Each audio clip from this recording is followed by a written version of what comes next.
అందరికీ నమస్కారం. రాష్ట్ర ప్రభుత్వం నాగార్జున సాగర్ ఎడమ కాలువకు కానీ ఏఎంఆర్ ప్రాజెక్టుకి కానీ సాగునీరు విడుదల చేయడం చాలా సంతోషం. ఎందుకంటే ప్రతి సంవత్సరం జూలై ఆఖరు ప్రాంతంలో నీళ్లు విడుదల చేసే సందర్భం ఉండేది. ఈసారి ఒక 10 రోజుల ముందుగానే నీళ్లు విడుదల చేయడం, శ్రీశైలం ప్రాజెక్టులోకి నీళ్లు రావడం, నాగార్జున సాగర్లో కూడా 252 టీఎంసీల పైన ఉండడం, ఇదంతా కూడా రైతులకు శుభ పరిణామం అని చెప్పి నేను భావిస్తూ ఉన్నాను. అందుకు గాను రాష్ట్ర ముఖ్యమంత్రి రేవంత్ రెడ్డి గారికి, మన జిల్లాకు చెందినటువంటి ఇరిగేషన్ శాఖ మంత్రులు ఉత్తమ్ కుమార్ రెడ్డి గారికి అభినందనలు, ధన్యవాదాలు తెలియజేస్తా ఉన్నాను. ఆలస్యంగా అయినా వర్షాలు నిన్న మొన్న తుఫాను ప్రభావం వలన లేకపోతే అల్పపీడన ప్రభావం వలన వర్షాలు ప్రారంభమైనాయి. వాతావరణ శాఖ చెప్పేటువంటి పద్ధతుల్లో వచ్చే 4-5 రోజులు భారీ వర్షాలు ఉంటాయి నల్గొండ జిల్లాలో అని కూడా వాళ్ళు చెప్పడం అనేటువంటిది చాలా సంతోషం. రైతుల్లో కూడా బాగా ఆనందంగా ఉన్నారు.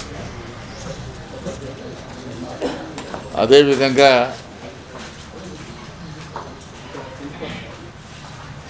ఒక శాసన పరిషత్ అధ్యక్షునిగా రాజకీయాలకు అతీతంగా ప్రస్తుతం జరుగుతున్నటువంటి రాజకీయ పరిణామాలలో రాజకీయ నాయకులు వాడేటువంటి భాష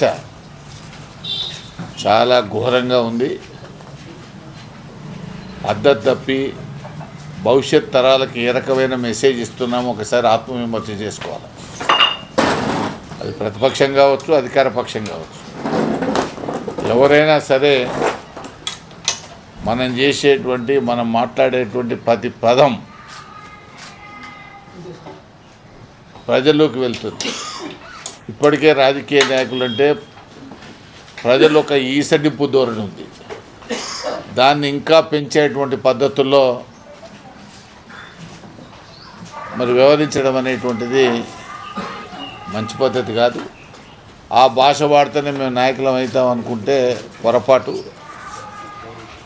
ఎందుకంటే ఆ భాష వల్ల మీకున్నటువంటి గౌరవాలు మొత్తం పూర్తిగా తగ్గుతూ ఉన్నాయి. ప్రజలు మిమ్మల్ని చాలా తక్కువగా అంచనా వేస్తూ ఉన్నారు.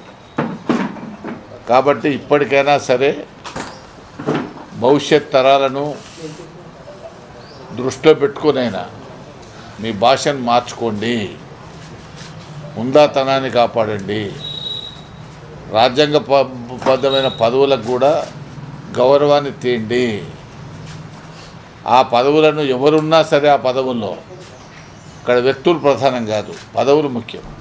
కాబట్టి ఆ పదవులను కూడా గౌరవించాల్సినటువంటి బాధ్యత మన అందరి మీద ఉన్నది అనేటువంటి విషయాన్ని నేను ఈ సందర్భంగా మనవి చేస్తాను. అదేవిధంగా ప్రతి అంశం మీద చూస్తే దేశంలో చాలా రాష్ట్రాల్లో అవినీతి పెరిగిపోతూ ఉంది అనేటువంటిది ఒక వాదన వినపడతాం. నిజంగా కూడా ఇదంతా కూడా ఆలోచన చేయాల్సినటువంటి అవసరం ఉంది. కేంద్ర ప్రభుత్వం కానీ, సుప్రీంకోర్టు కానీ, ఎలక్షన్ కమిషన్ కానీ ఎన్నికల ఖర్చు మీద నియంత్రణ పెట్టాల్సిన బాధ్యత ఉంది. ఎన్నికల్లో విపరీతమైనటువంటి డబ్బుల ప్రభావంతోనే ఈ అవినీతి కార్యక్రమాలు పెంచిపోతూ ఉన్నాయి. దాంట్లో ఎలాంటి సందేహం లేదు. ఎన్నికల్లో ఒక్కొక్క రాజకీయ పార్టీ 1000 కోట్లు ఖర్చు పెడతా ఉంది. అభ్యర్థులు 100 కోట్ల దాకా పోయినారు. ఇవన్నిటికీ కారణం మూలం ఏంటంటే అవినీతి. ఈ అవినీతిని కనుక మీరు అరికట్టగలిగితే రాజకీయాల్లో ఒక మంచి వాతావరణం వస్తుంది. తప్పనిసరిగా ప్రజలు లేకపోతే పనిచేసే వాళ్ళకే ఓట్లు వేసేటువంటి అవకాశం. వాళ్ళ ఆ పరిస్థితి ఎందుకు ఇంత దూరం వస్తూ ఉన్నది అనే దాని మీద కేంద్ర ప్రభుత్వం ఆలోచన చేయాలా. రాష్ట్రం ఇచ్చేటువంటి ఉచితాల మీద కూడా నియంత్రణ తీసుకురావాల్సినటువంటి అవసరం ఉంది. ఒక రాష్ట్రం చూసి ఒక రాష్ట్రం, ఒక రాష్ట్రం చూసి ఒక రాష్ట్రం, ఎన్నికలు గెలిపే ప్రధాన ధ్యేయంగా ఈ ఉచితాలను ఇవ్వడం వల్ల కూడా రాష్ట్రాల యొక్క ఆర్థిక వ్యవస్థ పూర్తిగా చిన్నాభిన్నం అవుతుంది. ఈ చిన్నాభిన్నం కావడం వల్ల ఎంతోమంది పనులు చేసిన వాళ్ళకు బిల్లులు వస్తలేవు. ప్రతి ఒక్కరు కూడా పని మానుకొని ఉచితాల కొరకు ఎదురు చూసే పరిస్థితి వస్తూ ఉంది. ఇవాళ తెలంగాణ రాష్ట్రంలో ఇతర రాష్ట్రాల నుంచి 20 లక్షల మంది పైన వచ్చి పనులు చేస్తూ ఉన్నారు. ఆఖరికి మన ఊళ్ళల్లో నాట్లేయడానికి కూడా బీహార్కి వెళ్ళి వచ్చి నాట్లేసే పరిస్థితి వచ్చింది. కారణం ఏంటి? మన దగ్గర మనుషులు లేకనా? మనం పని చేయడానికి అంత సిద్ధంగా లేము కాబట్టి ఇతర రాష్ట్రాల నుంచి వస్తూ ఉన్నాం, ఇతర ప్రాంతాల నుంచి వస్తూ ఉన్నాం. కాబట్టి ఈ సంస్కృతి పోవాలంటే అందరం కూడా కష్టపడి పనిచేయాల్సినటువంటి అవసరం. మన రాష్ట్రంలో ప్రధాన వృత్తి వ్యవసాయం. మన రాష్ట్రంగా దేశంలోనే ప్రధాన వృత్తి వ్యవసాయం. వ్యవసాయం సక్రమంగా చేయాలంటే పని చేసేవాళ్ళు కూడా కావాలి. ఎంతో టెక్నాలజీ వచ్చింది, మనుషుల యొక్క అవసరాలు తగ్గినప్పటికీ ఉన్న దాంట్లో కూడా మనం వ్యవసాయం చేసుకోవాలంటే పనులు చేసేవాళ్ళు అవసరం. వాళ్ళకు కూడా గిట్టుబాటు ఇవ్వాల్సినటువంటి అవసరం ఉంది, వాళ్ళతో పని చేయించుకోవాల్సినటువంటి అవసరం ఉంది. కాబట్టి దానివైపు కూడా ప్రభుత్వాలు దృష్టి సారించాలి. ప్రభుత్వం వైపు చేయి దాల్చాల్సినటువంటి పరిస్థితి ఉండకూడదు. ఇది ప్రభుత్వాలు ఆలోచన చేయాల్సినటువంటి అవసరం ఉంది. పోటీపడి నువ్వు 1 ఇస్తా అంటే నేను 2 ఇస్తా, నేను 2 ఇస్తా అంటే నేను 4 ఇస్తా అనే పద్ధతుల్లో ఇవాళ రాజకీయ వ్యవస్థలన్నీ భ్రష్టు పట్టించేటువంటి కార్యక్రమం ఉంది. ఇది మంచి పద్ధతి కాదు. కాబట్టి దేశంలో ఇది ఆర్థిక వ్యవస్థకే ఒక ప్రధానమైనటువంటి దెబ్బ తగిలేటువంటి పరిస్థితి ఉంది. రాష్ట్రాల ఆర్థిక వ్యవస్థ ఇప్పటికే చాలా దెబ్బలు తిన్నాయి. వాటి నుంచి బయటపడాలంటే వీటిలో కొంత ఉచితాలను తగ్గించి పని కల్పించి పని వైపు ప్రజలు మళ్లించేటువంటి వైపు ప్రభుత్వాలు పనిచేయాలని చెప్పి నేను ఈ సందర్భంగా మనం చేస్తూ ఉన్నాను. అందుకనే మనం చూస్తూ ఉన్నాం, అవినీతి అంటే ఒక రాజకీయ పార్టీలే కాదు, రాజకీయ పార్టీలు అవినీతి చేయడము, ఎన్నికల్లో ఖర్చు పెట్టడం, మళ్ళీ ప్రజల వద్దకు చేర్చడమా లేకపోతే ఏదో జరుగుతుంది. కానీ వీటి ముసుగులో కొంతమంది అధికారులు చేసేటువంటి పరిస్థితి చాలా ఘోరంగా ఉంది. ఈ మధ్యకాలంలో టీవీ ఛానళ్ళలో లేకపోతే పత్రికల్లో చూస్తూ ఉన్నాం.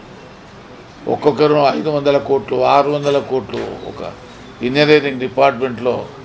ఇవి వెలుగు చూసే కొన్ని మాత్రమే, వెలుగు చూడని చాలా ఉన్నాయి. వీటన్నిటికీ మూతాడు వేయాల్సినటువంటి అవసరం ఉంది. ఇష్టం వచ్చినట్టు ఎస్టిమేట్లు పెంచడం, దాని ద్వారా లబ్ధి పొందడం, ఇవన్నీ కూడా మన భవిష్యత్ తరాలకు మంచిది కాదు. ఆఖరికి అంతిమంగా 1000 కోట్లున్నా 1,00,000 కోట్లున్నా పోయేది అందరికీ సమానమైనటువంటి ప్లేసే ఉంది ఏంది. కాబట్టి మనం చూసినాము, జయలలిత గారు ఏం తీసుకుపోలేదు, రాజశేఖర రెడ్డి గారు ఏం తీసుకుపోలేదు, రేపు మనం కూడా ఎవరేం తీసుకుపోయేది కూడా లేదు. అదే తిండి అంతవరకే తినగలుగుతాం, అంతవరకే ఉండగలుగుతాం. కానీ ఈ అవినీతి వల్ల భవిష్యత్ తరాలకు దెబ్బ తగులుతుంది. ఇది రాజకీయ పార్టీలు ప్రజాప్రతినిధులు ఆలోచన చేయాలి, ప్రభుత్వంలో పనిచేసేటువంటి వాళ్ళు కూడా ఆలోచన చేయాలి. కాబట్టి ఈ అవినీతికరమైన పరిస్థితులను అరికట్టడంలో, ఎన్నికల్లో డబ్బు ఖర్చు పెట్టడాన్ని అరికట్టడంలో కేంద్ర ప్రభుత్వం యొక్క బాధ్యత, సుప్రీంకోర్టు యొక్క బాధ్యత, తర్వాత ఎలక్షన్ కమిషన్ ఆఫ్ ఇండియా యొక్క బాధ్యత కీలకంగా ఉంది.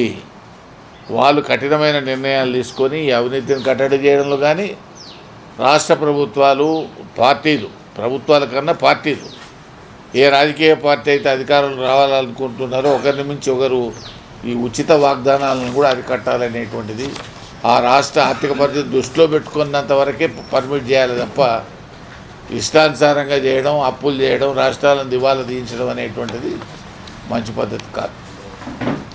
ఇంకేమైనా ఉందా?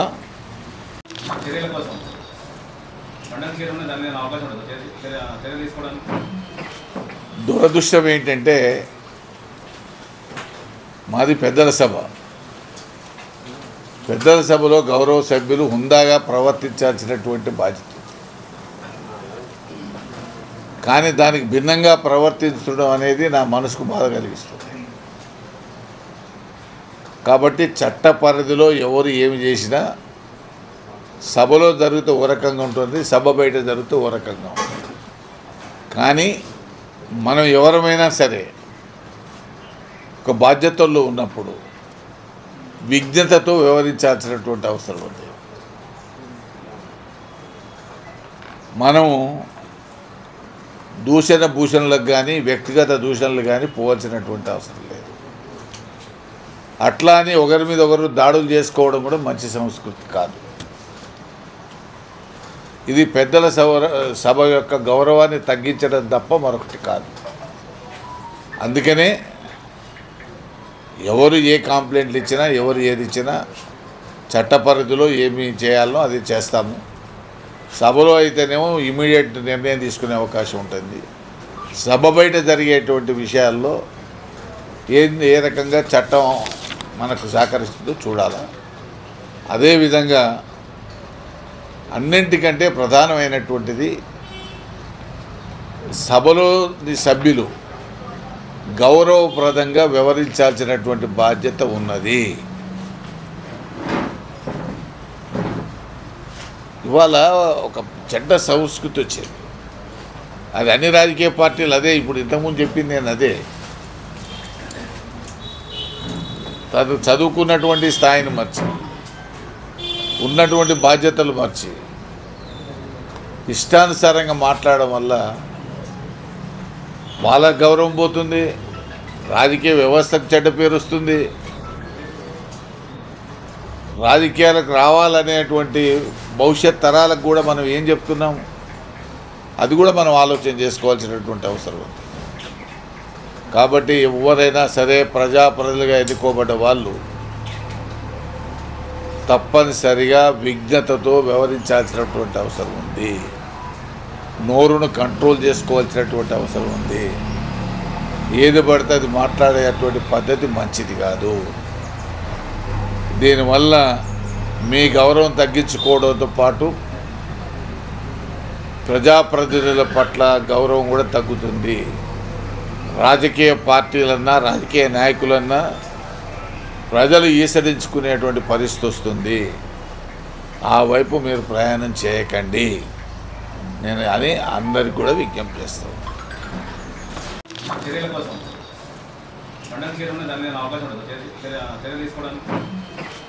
దురదృష్టం ఏంటంటే మాది పెద్దల సభ. పెద్దల సభలో గౌరవ సభ్యులు హుందాగా ప్రవర్తించాల్సినటువంటి బాధ్యత, కానీ దానికి భిన్నంగా ప్రవర్తించడం అనేది నా మనసుకు బాధ కలిగిస్తుంది.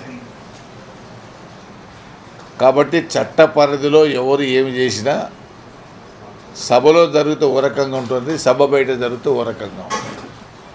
కానీ మనం ఎవరమైనా సరే ఒక బాధ్యతల్లో ఉన్నప్పుడు విజ్ఞతతో వ్యవహరించాల్సినటువంటి అవసరం ఉంది.